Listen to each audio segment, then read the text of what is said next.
Hi everyone, this is AJ and welcome back to the channel and welcome to another review of the next episode of Dexter New Blood. This episode is called Too Many Tuna Sandwiches, so let's talk about it.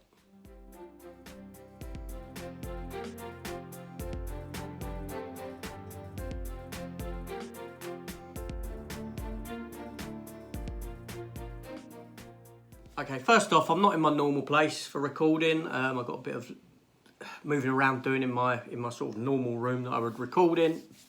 So thusly I'm recording here.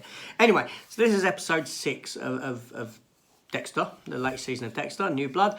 Like I said, titled Too Many Tuna Sandwiches, and wow, what a fantastic episode. There's a lot to unpack in this episode. So much so that I can't remember all of it. So anyway, the episode sort of begins, obviously, Dexter and Harrison are in the place where they're at.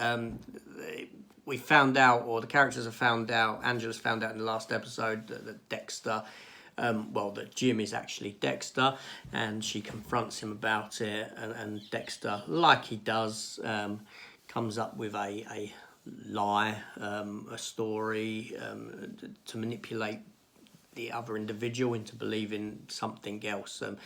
In good old Dexter fashion, when someone starts getting too close, Dexter goes into this sort of survival mode of crap, talking crap, and you know, making up stories to divert them off. And it's fantastic to see that sort of thing again, because it's sort of like classic Dexter stuff. Obviously, Dexter finds out that Harrison's been offered a job with Kurt. Dexter doesn't want him to take it, but Harrison goes ahead anyway. Molly, who's the girl with the podcast, she gets to talking to Kurt. Angela's told her to stay away from Kurt, but she goes and starts interviewing him anyway. Dexter comes in at this point. This is in the bar, and Dexter puts his phone on charge next to him, because we've established in an earlier episode that there is a charging port for people to use. He subsequently records their conversation because she's questioning him as to why Kurt would tell people that Matt was in New York when Matt wasn't in New York. He comes out with this story that Matt's actually in his cabin that he's got in the woods. She heads out there with him, but Dexter's following, luckily, because Kurt's obviously has plans to kill her. We do see a bit more of Kurt earlier in the episode than this, where he's playing around with the body of the girl in the previous episode that he shot through the eye, and he's trying to create a sort of a mask almost to cover up where she's been shot, but it doesn't go to plan. He doesn't get her looking right for whatever means he wants, and he starts pummeling her face in, the dead corpse.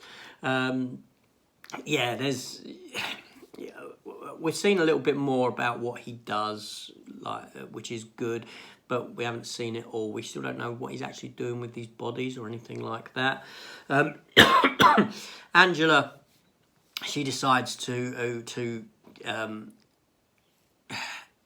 start searching again. She's got a grid of the area on her wall, and Kurt's kind of, you know, they've sort of got a bit suspicious of Kurt and why he stopped them recording at a certain...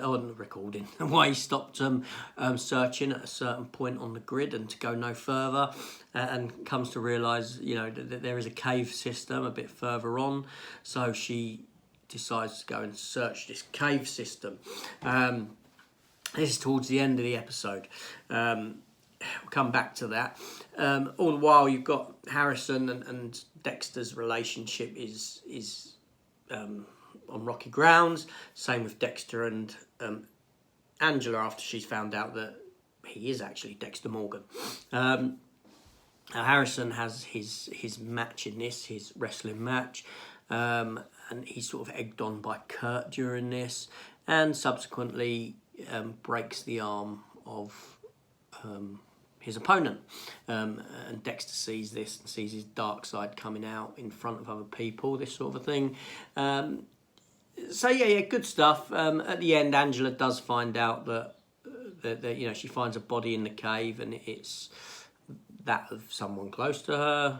If you've been following, you'll know who. And she phones up Dexter or Jim, and she says, I need Dexter Morgan.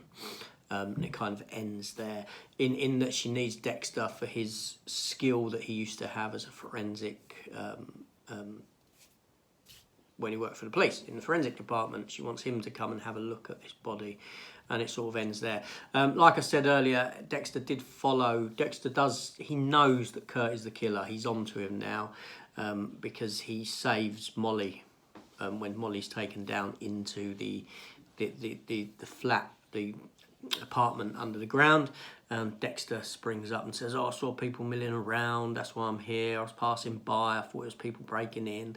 And thus Dexter goes down, he forces himself into the room, so to speak, because Kurt's saying that Matt's in there. Obviously Matt isn't in there, but Dexter goes in, he sees the cameras, he sees that the door is lockable, you can only lock and open it from one side, and he knows that Kurt is serial killer.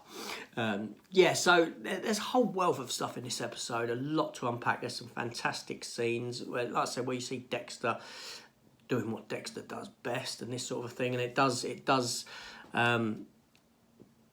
comment on the fact that Dexter is out of touch with what he usually does, which I've said in one of my previous reviews, which kind of narratively answers why Dexter's making silly mistakes. I mean, you could put it down to poor writing in the series, but you could put it down to Dexter just he's not himself because he hasn't done this for years and years.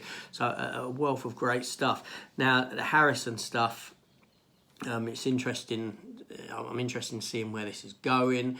While watching this episode, I was sort of thinking, what if Dexter had to put Harrison down? If Harrison's side is too violent, he can't be controlled, and he is, and then he breaks Dexter's code, obviously, of ethics, and Dexter has to put his own son down for that reason. That'd be quite an interesting take. I don't know whether this series would go that way, but it would certainly be of interest, narratively speaking, and very emotional and powerful for the character of Dexter. So anyway, brilliant episode. I really enjoyed it. There's seriously a lot going on. Big thumbs up from me. And that's it. So that's my review for this episode of Dexter. I'll certainly be watching next week's as soon as it comes up. Thanks for watching, everyone, and take care of yourselves. Goodbye.